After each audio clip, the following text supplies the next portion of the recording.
അതായത് fort Kochi police അത് ഇന്നലെ വളരെ വൈകിയാണ് കേസെടുത്തത്. മെയ് 25-നാണ് ഈ അപകടം ഉണ്ടാകുന്നത്.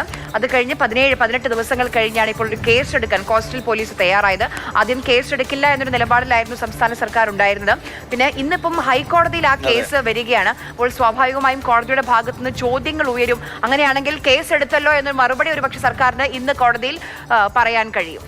ശരി, നമുക്ക് അതിന്റെ കൂടുതൽ വിവരങ്ങൾ ബിനിൽ നൽകും. ഈ സംഭവത്തിൽ ഹൈക്കോടതിയെ കാര്യങ്ങൾ അറിയിക്കാൻ തീരുമാനിച്ചിരിക്കുന്നു. ക്രിമിനൽ കേസിന് പുറമെ സിവിൽ നടപടികൾ കൂടി ഇക്കാര്യത്തിൽ ഉണ്ടാകുമെന്നാണ്. കേസ് എന്തായാലും അല്പസമയത്തിനകം തന്നെ ഹൈക്കോടതി പരിഗണിക്കാൻ പോവുകയാണ്. സർക്കാരിന് വേണ്ടി AG ആയ ഗോപാലകൃഷ്ണ കുറുപ്പായിരിക്കും ഹാജരാവുക. ബിനിൽ കൊച്ചിയിൽ നിന്ന് വിവരങ്ങളുമായി നമുക്കൊപ്പം ചേരുന്നുണ്ട്.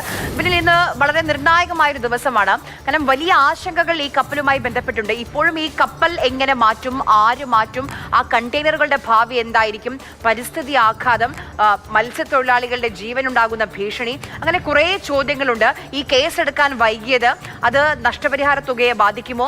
കേസെടുക്കാൻ വൈകിയത് മാത്രമല്ല, ദുർബലമായ വകുപ്പുകളാണ് ചുമത്തിയത്. അങ്ങനെ കുറേ ചോദ്യങ്ങൾ കോടതിയുടെ ഭാഗത്ത് നിന്ന് ഉയരും. അപ്പോൾ ഒരു മറുപടി, ഒന്ന് പറഞ്ഞു നിൽക്കാൻ, കേസെടുത്തല്ലോ ഞങ്ങൾ എന്ന് പറയാൻ വേണ്ടിയാണോ ഇന്നലെ നിലപാട് മാറ്റി കേസെടുക്കാൻ തീരുമാനിച്ചത് സർക്കാർ?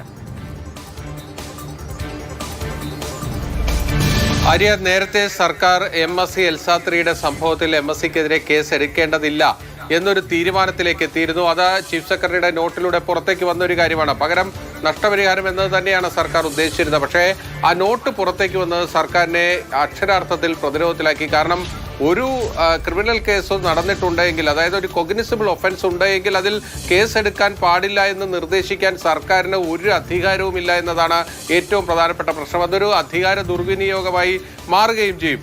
അത് പിന്നീട് കോടതിയിൽ ചോദ്യം ചെയ്യപ്പെട്ടാൽ ഉണ്ടാകാവുന്ന ആശങ്ക, പ്രത്യേകിച്ച് മത്സ്യത്തൊഴിലാളി മേഖലയിൽ നിന്ന് ഈ വിഷയത്തിൽ ഉയർന്നു വന്ന വലിയ പ്രതിഷേധം, പ്രത്യേകിച്ച് CPM-ന്റെ മത്സ്യത്തൊഴിലാളി സംഘടന, മത്സ്യത്തൊഴിലാളി യൂണിയൻ, CITU അടക്കം കേസെടുക്കണമെന്ന ആവശ്യം മുന്നോട്ട് വെച്ചിട്ടും സർക്കാർ ഇക്കാര്യത്തിൽ ഒരു ഉരുണ്ടുകളി നടത്തിക്കൊണ്ടിരിക്കുകയായിരുന്നു. പക്ഷേ ആ കത്ത് പുറത്തു വന്നതോടുകൂടി സംഗതി ആകെ കുഴപ്പത്തിലായി മാറി. അങ്ങനെയാണ് AGയുടെ നിയമോപദേശം കിട്ടി സർക്കാർ എക്സ്പ്രസ് വേഗത്തിലാണ് ഇന്നലെ കേസെടുത്തത്. കാരണം ഇന്നലെ പരാതിയുമായി CPM-ന്റെ അമ്പലപ്പുഴ ഏരിയ സെക്രട്ടറി വരുന്നു, ഉടൻ തന്നെ കേസെടുക്കുന്നു. ഇന്നലെ രാത്രിയാണ് പിന്നീട് വിശദമായ മൊഴിയടക്കം രേഖപ്പെടുത്തിയിരിക്കുന്നത്.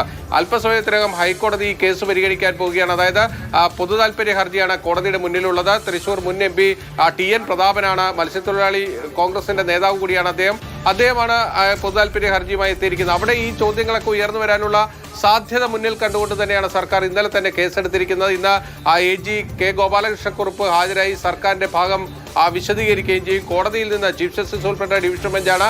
ആ കോടതിയിൽ നിന്ന് ഇന്നെന്തൊക്കെ പുതിയ നിർദ്ദേശങ്ങൾ ഉണ്ടാകും എന്നതാണ് നമ്മൾ കാത്തിരിക്കേണ്ടത്.